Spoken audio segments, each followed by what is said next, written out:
तो पिछले पार्ट में हाओ चेन को शायर के बारे में चिंता होने लगी थी। वहीं दूसरी तरफ फेंगजू ने अपने हैट वाले ट्रिक का यूज करके शायर के ऊपर बहुत ही खतरनाक तरीके से अटैक कर दिया था, जिसके वजह से अब सभी लोगों को भी उसके बारे में चिंता होने लगी थी। और फिर वो कहने लगते हैं कि एक ब्लाइंड गर्ल इसके अटैक से खुद को कैसे बचा पाएगी। लेकिन तभी हम देखते हैं कि शायर फेंगजू के हर एक अटैक से खुद को शानदार तरीके से बचाने लगी थी। और अब इस बात के वजह से सभी लोग उसकी काफी तारीफ करने लगे थे। लेकिन इसी के साथ वो कहने लगते हैं कि शायर तो अपने ओपोनेंट को भी नहीं देख सकती, जिसके वजह से आखिरकार उसे इस गेम के अंदर काफी प्रॉब्लम होने वाली है। और इसीलिए अगर ज्यादा समय तक फिर ऐसा ही चलता रहा तो फिर इस तरह से वो इस मैच के अंदर जरूर हार जाएगी। वहीं दूसरी तरफ हम देखते हैं कि शायर भी अपने टैलेंट का यूज करके किसी तरह से खुद को बचा रही थी। और तभी अचानक से फेंगजू के सभी हैट उसे चारों तरफ से घेर लेते हैं, जिसे देख अब उसके ग्रुप वाले लोग उसके बारे में काफी चिंता करने लगे थे। और इसी के साथ उनको यह भी समझ में नहीं आ रहा था कि शायर ऐसा क्यों कर रही है। लेकिन तभी इसी बीच हम देखते हैं कि शायर ने फेंगजू को पहचान लिया था और इसके बाद वो अपने पावर का यूज करके उसके ऊपर अटैक भी कर देती है। अब इस बात के वजह से फेंगजू भी पूरी तरह से हैरान हो गया था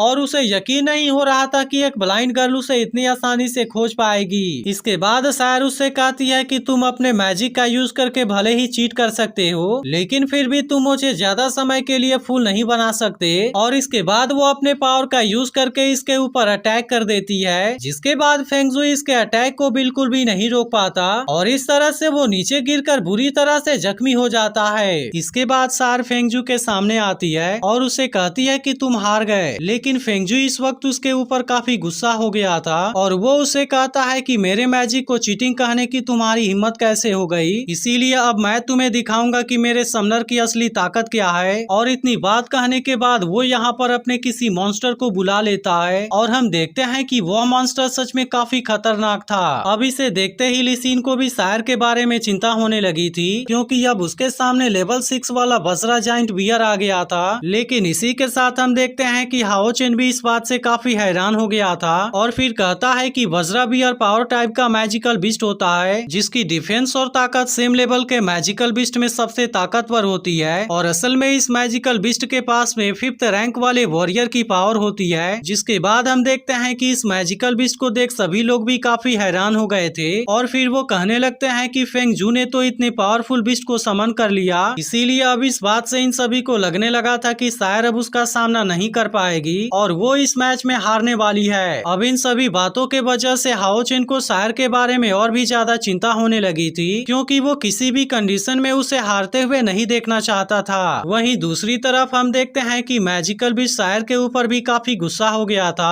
और इसके बाद वो लगातार उसके ऊपर अटैक करना शुरू कर देता है। लेकिन फिर भी शायर उसके अटैक से खुद को बहुत ही आसानी से बचा लेती है और इसके बाद इस पर अटैक करने के लिए अपने पावर को भी एक्टिवेट कर लेती है। इसके बाद शायर जैसे ही अपने पावर का यूज करके मैजिकल बिस्ट पर अटैक करती है, वह मैजिकल बिस्ट एक सेकेंड के लिए भी इसके पावर के सामने नहीं टिक पाता और इस तरह से शायर फेंगजू को बहुत ही आसानी से हरा देती है। लेकिन अब इस बात से यहाँ पर आए सभी लोग भी काफी हैरान हो गए थे, क्योंकि इनको लग रहा था कि शायर उसका सामना नहीं कर पाएगी, लेकिन इसने तो उसे बहुत ही आसानी से हरा दिया था। इसके बाद रेफरी शायर को इस मैच का विनर अनाउंस कर देता है और अब इस तरह से इस साल के डीमन हंटिंग ग्रुप ऑडिशन के टॉप 8 वाले स्टूडेंट सेलेक्ट हो गए थे। इसलिए अब टॉप 8 में आए सभी प्लेयर के बीच में फिर से कंपटीशन होगा और इस तरह से फिर से उसमें से केवल 4 लोग अगले टूर्नामेंट के लिए सेलेक्ट होंगे। वहीं दूसरी तरफ हम देखते हैं कि शायर के साथ ही इस बात से काफी खुश हो गए थे और इसके अलावा यहाँ पर आए बाकी लोग भी इस बात से काफी खुश होते हैं। तभी इसी बीच हम देखते हैं कि हाओ चेन भी इस बात से काफी हैरान हो गया था और उसे यकीन नहीं हो रहा था कि शायर ने इतने पावरफुल बिस्ट को इतने आसानी से हरा दिया। जिसके बाद ली सिन उससे कहती है कि मैंने कहा था कि तुम उसके बारे में चिंता मत करो। तभी इसी बीच हम देखते हैं कि बहुत सारे लोग अब शायर के पावर के बारे में बात करने लगे थे और एक छोटी लड़की शायर को देख कहने लगती है कि वह तो बहुत शानदार है और अब इस तरह से बहुत सारे लोग शायर को पसंद करने लगे थे।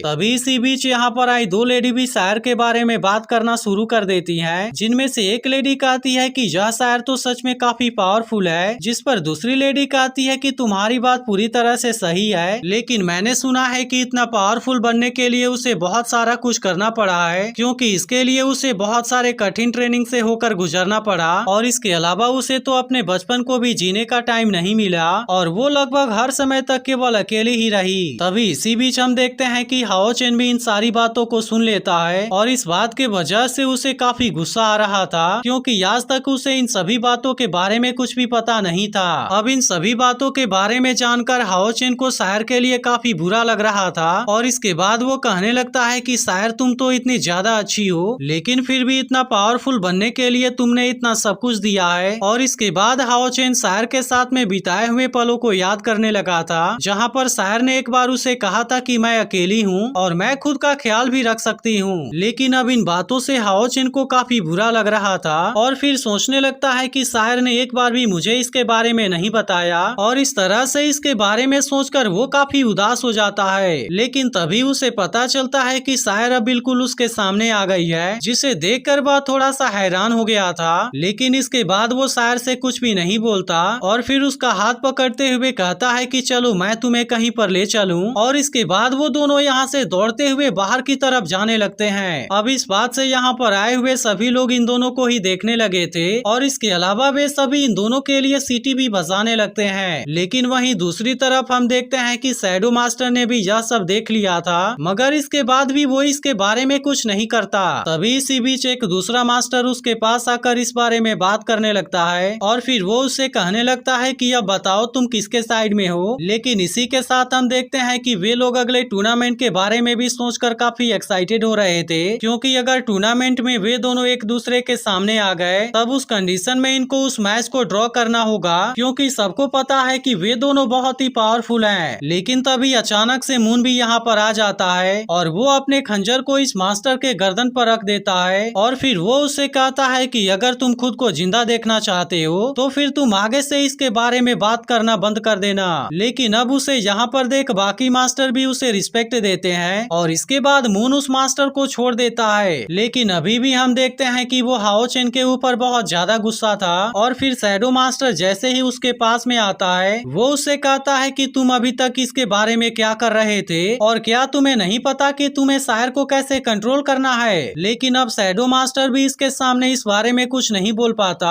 और इसके बाद फिर वो मून से कहता है कि शायर अब काफी बड़ी हो गई है, जिसके वजह से अब उसे कंट्रोल करना हमारे बस की बात नहीं है। तभी इसी बीच युगोंग भी मून के सामने हाओ चेन के बारे में बात करने आता है, लेकिन अब केवल हाओ चेन के नाम को सुनते ही मून काफी गुस्सा हो गया था और फिर वो कहता है मैं भी जानता हूँ कि वो काफी पावरफुल है, लेकिन अब तुम सभी अपनी बकवास बातें करना बंद करो। अब इसी के साथ हम देखते हैं कि मून इनके ऊपर काफी गुस्सा हो गया था और फिर वो कहने लगता है कि तुम नहीं जानते कि शायर कोई सिंपल लड़की नहीं है। और इसके बाद वो इनसे कहता है कि अगर वे दोनों इसी तरीके से आगे बढ़ते रहे तो मुझे कोई प्रॉब्लम नहीं और असल में यह चीज मेरे हिसाब से बेस्ट भी है। लेकिन अगर हाओ चेन ने शायर के साथ में कभी भी कुछ गलत किया तो फिर समय आने पर इसका अंजाम बहुत ही ज्यादा बुरा होगा, लेकिन यह इतना ज्यादा बुरा होगा कि इसे कोई भी सहन नहीं कर पाएगा। और इसी के साथ हम देखते हैं कि वो गुस्से में इनके गर्दन के ऊपर फिर से अपने खंजर को रख देता है। वहीं दूसरी तरफ हम देखते हैं कि हाओ चेन शायर के साथ में किसी बगीचे में आ गया था और वह जगह देखने में बहुत शानदार भी लग रही थी। तभी शायर को भी यहाँ पर फ्लावर की सेंट महसूस होने लगती है और इसके अलावा उसे बेल की मीठी आवाज भी सुनाई देने लगी थी, जिसके वजह से वह तुरंत ही समझ जाती है कि यह तो होली सिटी का किनारा है। तब इस पर हाओ चेन उसका हाथ पकड़ते हुए कहता है कि मैंने इस खूबसूरत जगह को एक्सीडेंटली खोजा था और मुझे ऐसा लगता है कि तुम्हें भी यह जगह काफी पसंद आएगी।